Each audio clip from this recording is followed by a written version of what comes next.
കർണൻ, ദ്രൗപദി, പാണ്ഡവർ മഹാഭാരതത്തിലെ ഐതിഹാസികമായ കഥാപാത്രങ്ങൾ. ഒരിക്കൽ പാണ്ഡവർക്ക് മുന്നിൽ വെച്ച് ദ്രൗപദി കർണനെ കുറിച്ചൊരു രഹസ്യം വെളിപ്പെടുത്തി. എല്ലാവരെയും അമ്പരിപ്പിച്ച ആ രഹസ്യം, പാണ്ഡവർ വനവാസത്തിന് പോയ കാലം. ഒരിക്കൽ അവർ കാട്ടിലൂടെ നടക്കുമ്പോൾ അവിടെയുള്ള ഒരു മരത്തിൽ വളരെ മനോഹരവും വലുതുമായൊരു മാമ്പഴം കണ്ടു. അത് സാധാരണ പഴമായിരുന്നില്ല. 12 വർഷത്തിലൊരിക്കൽ മാത്രം കായ്ക്കുന്ന അക്ഷയഫലം ആയിരുന്നു. മറ്റൊന്നും ആലോചിക്കാതെ അർജുനൻ തന്റെ അമ്പെയ്ത് ആ പഴം താഴെയിട്ടു. തൊട്ടു പിന്നാലെ അവിടെ കൃഷ്ണൻ പ്രത്യക്ഷപ്പെട്ടു. ഭഗവാൻ അല്പം ഗൗരവത്തോടെ അവരോട് പറഞ്ഞു, നിങ്ങൾ വലിയൊരു അബദ്ധമാണ് കാണിച്ചത്. ഈ പഴം അമിത തപശക്തിയുള്ള ഒരു മുനിയുടേതാണ്. അദ്ദേഹം ഉടനെ ഇത് കഴിക്കാനായി എത്തും. ഇത് താഴെ വീണ വിവരം അദ്ദേഹം അറിഞ്ഞാൽ നിങ്ങളെ ശപിച്ച് ഭസ്മമാക്കും. തുടർന്ന് പാണ്ഡവർ ഭയപ്പെട്ടു. പരിഹാരം ചോദിച്ചപ്പോൾ ഭഗവാൻ ശ്രീകൃഷ്ണൻ ഒരു വഴി പറഞ്ഞു. ഈ പഴം തനിയെ മരത്തിൽ ഒട്ടണമെങ്കിൽ ഒരൊറ്റ വഴി മാത്രമേ ഉള്ളൂ. നിങ്ങൾ എല്ലാവരും മറ്റാരോടും പറയാത്ത നിങ്ങളുടെ മനസ്സിലെ ഏറ്റവും വലിയ സത്യമോ രഹസ്യമോ ഇവിടെ തുറന്നു പറയണം. വാക്കുകളിൽ അല്പം പോലും കളവുണ്ടെങ്കിൽ ഈ വിദ്യ ഫലിക്കുകയില്ല. യുധിഷ്ഠിരൻ മുതൽ ഓരോരുത്തരായി തങ്ങളുടെ മനസ്സിലെ രഹസ്യങ്ങൾ പറഞ്ഞു. പഴം തനിയെ ഓരോ ഇഞ്ചായി മുകളിലേക്ക് ഉയരാൻ തുടങ്ങി. ഒടുവിൽ ദ്രൗപദിയുടെ ഊഴമെത്തി. പഴം മരച്ചില്ലയുടെ തൊട്ടടുത്തെത്തി നിൽക്കുകയാണ്. ദ്രൗപദി തന്റെ മനസ്സ് തുറന്നു. എനിക്ക് എന്റെ 5 ഭർത്താക്കന്മാരെയും ഒരുപോലെ ഇഷ്ടമാണ്. എങ്കിലും എന്റെ മനസ്സിൽ കർണനോട് ഒരു പ്രത്യേക ആരാധനയുണ്ടായിരുന്നു. കർണൻ ഒരു പാണ്ഡവനായിരുന്നുവെങ്കിൽ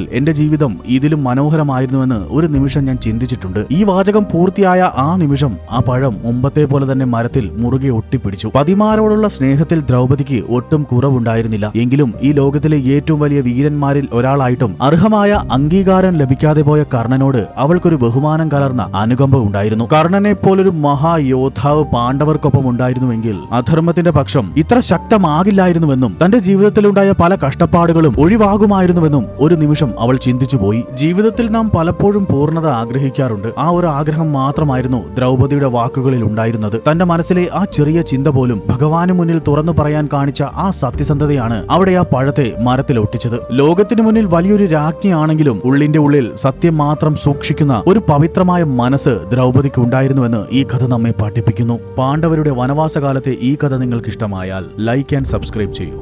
രാധേ കൃഷ്ണ, രാധേ കൃഷ്ണ.